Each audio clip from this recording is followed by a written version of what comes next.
जय श्री राधे, जय श्री कृष्ण।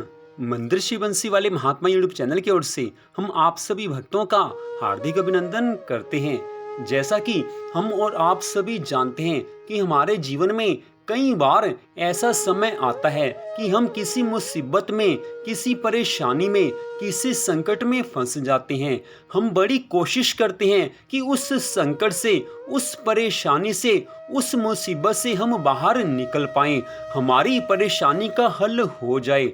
हम अपनी कोशिश भी करते हैं, पूरी तरह से कोशिश करते हैं, दिलो जान से कोशिश करते हैं और साथ में भगवान से प्रार्थना भी करते हैं कि हे परमपिता परमात्मा, हे मेरे इष्ट देव, मुझे इस परेशानी से निकाल दीजिए, इस मुसीबत से मुझे छुटकारा दिलाइए। बड़ी कोशिश हम करते हैं, भगवान से प्रार्थना करते हैं, लेकिन फिर भी ना वो हमारी परेशानी दूर होती है, ना हमारे संकट का हल होता है, ना हमारी वो मुसीबत दूर होती है।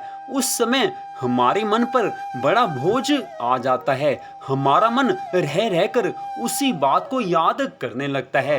हो सकता है कि वास्तव में वो परेशानी, वो मुसीबत इतनी बड़ी ना हो, लेकिन हमने उसको अपने मन से पकड़ लिया है, हमारे मन से वो बात नहीं निकल पा रही और उसी बात को मन में धारण करके, मन में बैठाकर हम बड़ी ज्यादा चिंता करने लग जाते हैं। हमारे जीवन में जो कुछ हंसी खुशी के क्षण आने वाले होते हैं, वो भी हम नहीं याद कर पाते।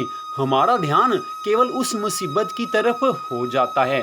उस समय हम सोचते हैं कि क्या भगवान भी मेरी सहायता नहीं करेंगे। तो वास्तव में आप यहाँ पर ये देखिए कि कोई भी मुसीबत है, कोई भी परेशानी है, कोई भी संकट, दुख, तकलीफ है, वो हमारे पहले किए हुए किसी कर्म का फल है। हो सकता है कि वो थोड़ी देर के लिए आई हों और हो सकता है कि कुछ ज़्यादा समय के लिए आए हों। तो भगवान तो सहायता करते हैं, हमारी हर समस्या का हल भगवान के हाथ में है, लेकिन हो सकता है कि वो समय अभी ना आया हो जिस समय हमारे उस संकट का, हमारी उस मुसीबत का हल होने वाला हो। भगवान तो अंतर्यामी हैं, भगवान हमारी मन की हर बात को जानते हैं, हमारे मन में क्या बात है भगवान सब कुछ जानते हैं। हमारी हर प्रार्थना को भगवान सुनते हैं और अपने सही समय आने पर भगवान उस प्रार्थना को स्वीकार भी करते हैं।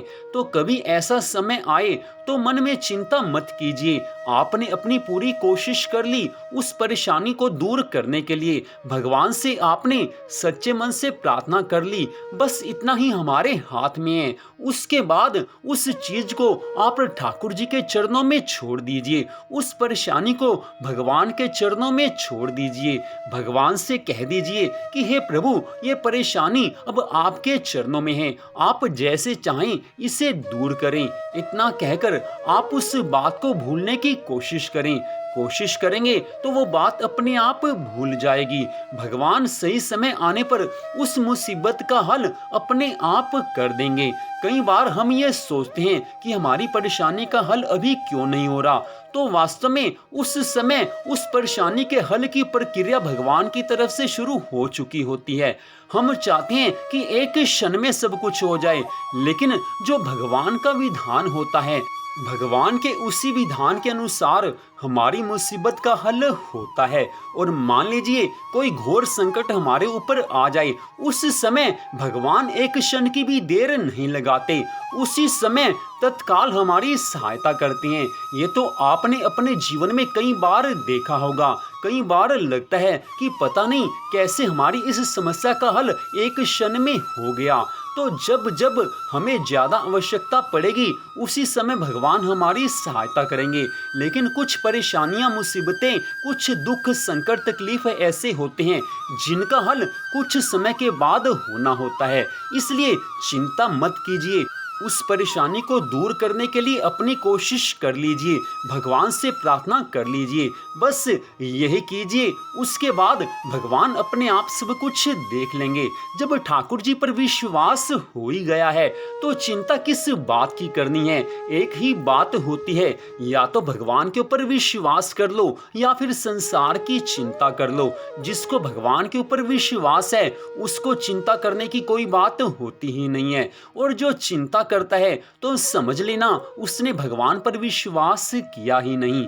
इसलिए भगवान पर विश्वास करके निश्चिंत होकर आप अपने काम में लग जाइए। आपकी हर परेशानी का हल समय आने पर भगवान अपने आप कर ही देंगे।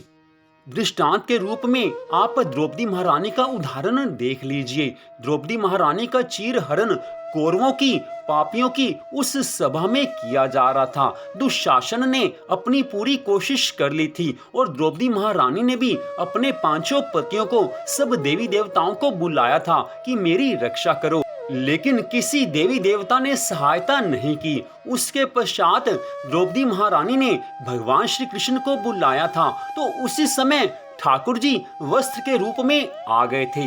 भगवान श्री कृष्ण का एक वस्त्र के रूप में अवतार हुआ था। द्रौपदी की लाज की उन्होंने रक्षा की थी। एक क्षण की भी भगवान ने देरी नहीं की।